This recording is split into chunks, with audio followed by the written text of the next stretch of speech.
Hi guys, spring is here, summer is around the corner, and the number one things we need in our home is our AC system. This is what we're gonna learn today, a few tips and tricks we need to know about it. Alright guys, so I am here with the great TJ, is working with Texas Pride AC company, and he's gonna go ahead and explain to you and give us a few tips we need to know regarding our AC system or HVAC system. Hey, how's it going, guys?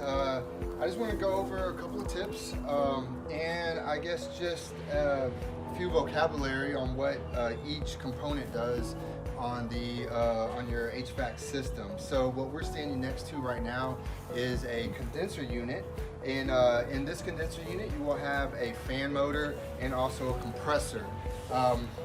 Basically, this just takes the refrigerant and compresses it and then sends it to the evaporator side of it, and we'll go over what that looks like inside. Usually it's in an attic or maybe a closet.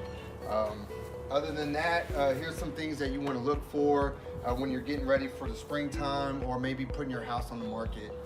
You're going to have two sets of refrigerant lines. You're going to have one which is a liquid line and another one which is a gas line. This one will be cold to the touch, so if your AC is running and you touch this line, it should be cold to the touch. Some people, if you drink a cold soda or Coke and you feel it, that's how this is supposed to feel. So if you feel it warm and this is running, then you might have an issue with your AC. But this should be insulated. As you can see, this one has a little bit of wear on it, so you would like to change this out. You could use duct tape to tape it, but this really should be insulated pretty well so that the sun will not affect the efficiency of your system. Also, as you can see, you have electrical lines that run into the system, and here there's a plate that should probably be insulated as well so that rodents won't get in there or you'll have damage to the line set. A lot of times on these, if you have animals around, you'll have what you call low voltage wires, and for some reason dogs like to chew on this. So if that happens, you could either wrap it up with duct tape to the actual main power and to kind of give it away out of the sun as well. Also, as you see on these fins, you really want these cleaned, so you could either do it yourself, but honestly I would recommend having a professional person come out and service the whole unit. Me. And one more tip, as you can see on the bottom you have grass kind of growing. It's really good to keep grass or dirt away from this area because this motor will create a suction and air will be rushing through here, and a lot of times a lot of this loose grass will get in there and make a problem for the system when it's trying to cool. And then a quick question. Let's say, for example, we come and we would like to see how old is the AC unit. Where do we need to look? Okay, so as you can see on here, they have certain caution, not to electrocute yourself inside this panel. But on the outside of your panel, you'll have a data plate. This is not us, but you'll have a data plate that will have all the information on the system with the age of the system, what type of refrigerant, and electrical data as well. All right, TJ, tell me, when it's super hot outside, which temperature, let's say we are in 100-degree here in Texas, in Houston, Texas, so how low can we go with the temperature on our AC? So typically on the AC, if it's 100 degrees outside, your AC is probably going to be struggling a little bit, especially when it's midday at the hottest part, which is about 3 p.m. The lowest at any given time that you want your AC to go is no lower than 68. That's way too low. Your AC will probably be running a lot, and it's going to be putting a lot of strain on the components in the actual system. Typically probably in the midday, I know y'all not going to like this, but you want the temperature inside to be a little bit higher. Maybe about 78 is a good kind of a mid-range to be efficient and cool and comfortable. Now at night it's a different story. You could turn the temperature down at night in your house to, you know, anywhere between 70 and 72, just because the ambient air outside will be also a little bit cooler with the sun not beaming down. So that would definitely lower your electricity rate. Also, it will just probably help your system out to maintain temperature and not have so many problems in the middle of the summer. And how often do I need to change the filter? Oh, that's a different story. You have there's a couple of different filters that you could use. If you use like a 1-inch filter that most houses have, that one you would probably want to change it out at least every other month. During the summer, typically I change my own at my house once a month. Also, they have pleated or non-pleated ones. Try to get the non-pleated ones. They're a little bit less expensive. You do have to change them more often, but it will help. It will help with the airflow in the actual system where the evaporator is. The pleated ones sometimes restrict airflow.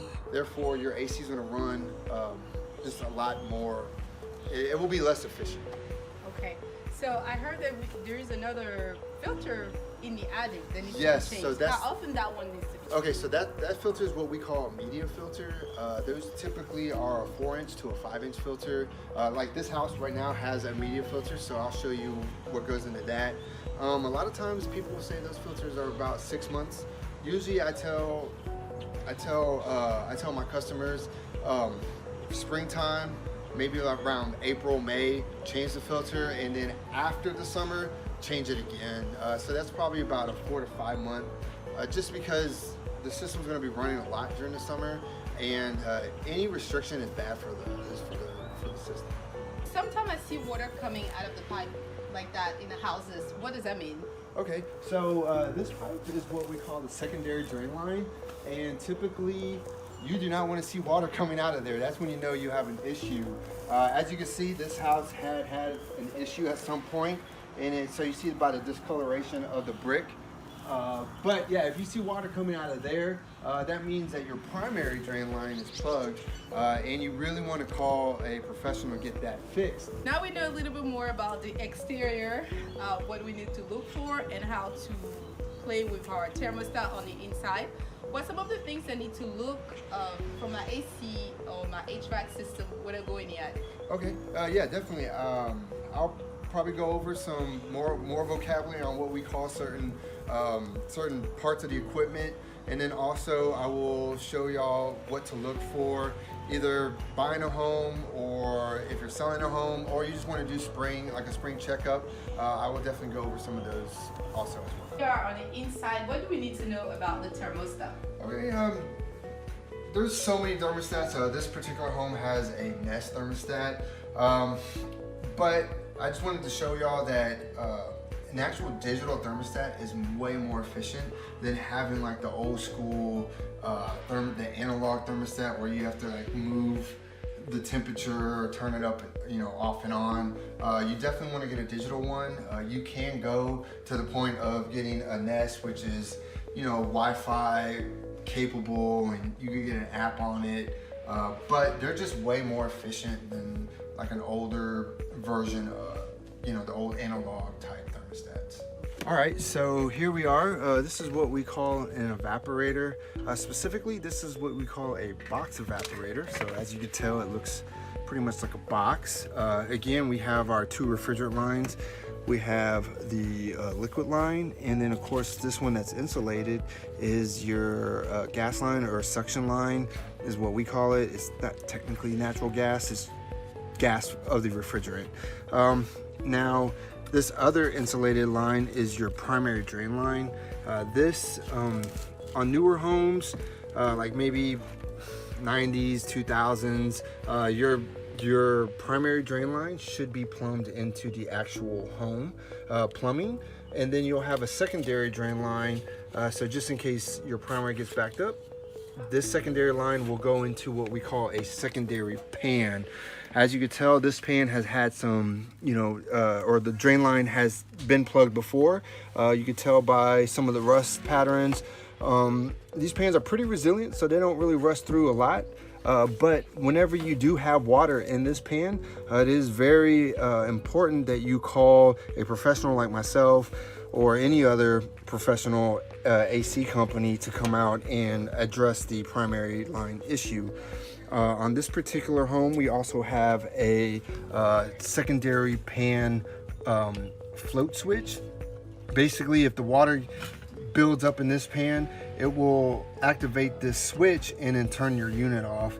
So sometimes if you hear the blower or the indoor blower fan running but it doesn't feel cold, sometimes this float switch will cut the unit off outside, so that no more condensation is running into the pan. This is a huge thing. You definitely want some type of float switch so that you have no damage to the house by water. The pipe that we saw outside, that is the secondary pipe or secondary drain line. This is the pipe. Usually it's not insulated. Sometimes in more recent homes that are being built, they'll insulate these, but a lot of times they don't. Okay, so one major tip to keep your primary drain line free and clear of any debris or any buildup is, typically I tell my customers to just pour about a half a cup to a cup of bleach in this pipe. This is a clean out pipe, and it's for this. So what I tell my customers is usually get a cheap gallon of bleach, leave it up here, and also a funnel. So what you do is you'll stick the funnel here, pour about a cup of bleach, but then you would also want to follow up with about a bottle of water or maybe another half cup to a cup of water in this. I hope you learned a little bit more about AC today, and if you have any questions, feel free to reach out to TJ and myself, and then we will put TJ's information and his company so you can contact him directly if you need to have your AC system to be checked. Thank you so much for watching us, and we'll talk to you soon.